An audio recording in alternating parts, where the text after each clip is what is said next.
ভালো সাউন্ড কোয়ালিটির জন্য একটি মাইক্রোফোন খুবই প্রয়োজন। এ কারণে আমি একটি মাইক্রোফোন অর্ডার করছিলাম, যেটির মডেল হচ্ছে মাহানো AU-A03 মডেলের মাইক্রোফোন। এটি একটি কন্ডেন্সার মাইক্রোফোন।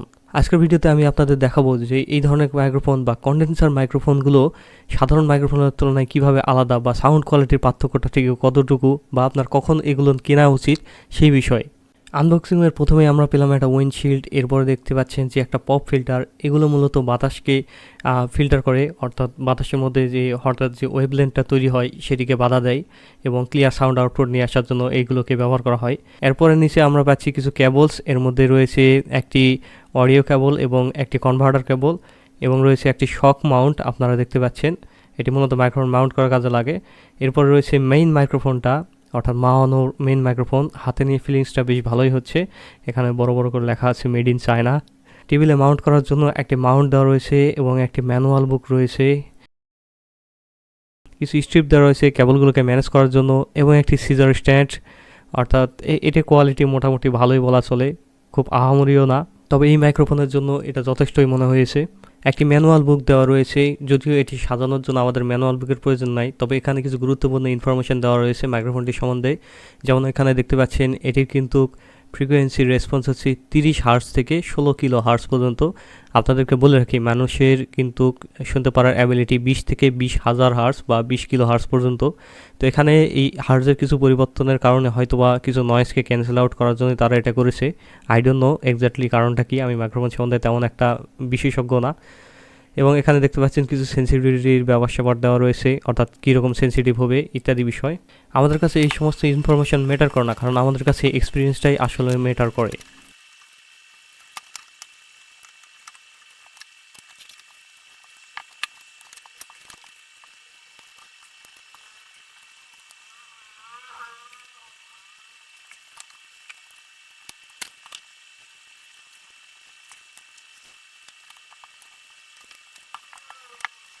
আমাদের সেটআপটি প্রায় শেষ হয়ে গিয়েছে, তবে একটু জায়গা স্বল্পতার কারণে আপনাদের সম্পূর্ণ সেটআপটা দেখাতে পারলাম না। যাই হোক, আমি আপনাদেরকে এর ভয়েসটাও দেখাবো, অর্থাৎ একটি নর্মাল মাইক্রোফোনের বিপরীতে এই কন্ডেন্সার মাইক্রোফোন কীরকম পারফর্ম করে সেটিও আপনাদেরকে দেখাবো। প্রথমে আমি একটি নর্মাল পিসি হেডফোনের সাউন্ডটা আপনাকে শোনাচ্ছি। এই মুহূর্তে আপনারা যে সাউন্ডটি শুনতে পাচ্ছেন এটি হচ্ছে আমার নর্মাল হেডফোনের একটি সাউন্ড। এবং এখানে যদি আমি দেখাই আপনাদের মাইক্রোফোনের সেটিংসে কী রয়েছে আমাদের ডেস্কটপে, এখানে দেখতে পাচ্ছেন 96K স্টুডিও কোয়ালিটি 24 বিটে মাইক্রোফোনটির ফরম্যাট দেওয়া রয়েছে, যার কারণে আপনারা দেখতে পাচ্ছেন এখানে কিন্তু মাইক্রোফোনের সামান্য কিছু নয়েজ রেকর্ড হচ্ছে। যখন আমি কথা বলছি না তখন রেকর্ড হচ্ছে এই নয়েজটা, দেখুন। তো দেখতে পাচ্ছেন, তো এই নয়েজটাকে কিন্তু কমানোর জন্য আমরা এখান থেকে সেটআপটিকে কমাই দিতে পারি, হ্যালো। কিন্তু এই ক্ষেত্রে কিন্তু আমাদের কোয়ালিটিটাও কিছুটা লেস হবে। এই রেকর্ডটা কিন্তু একদমই কোনো এডিট করা হয়নি, এবং এটি কিন্তু পুরো একটা সাউন্ড আপনারা পাচ্ছেন। এবার আমরা আমাদের কন্ডেন্সার মাইক্রোফোনের দিকে চলে যাব।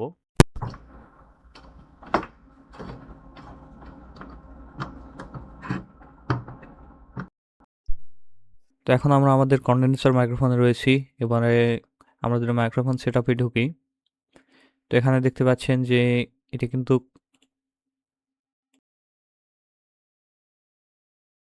এখানে দেখতে পাচ্ছেন এটা কিন্তু একদম হাই 192K হার্টজেও তেমন একটা নয়েজ ক্রিয়েট করছে না, আপনারা দেখতে পাচ্ছেন। এরপরে আমরা যদি 96,000 হার্টজ কমে গিয়েছে। মজার ব্যাপার হচ্ছে আমি কন্ডেন্সার মাইক্রোফোনটি থেকে প্রায় 2-2.5 ইঞ্চি দূর থেকে কথা বলছি, এর ফলে আমাদের এরকম সাউন্ড কোয়ালিটি বা রেকর্ড হচ্ছে।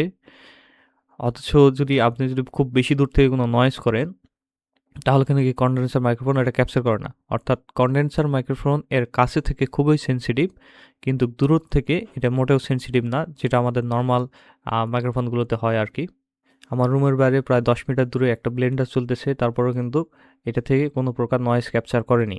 এবং এটিও কিন্তু একটি আনএডিটেড সাউন্ড।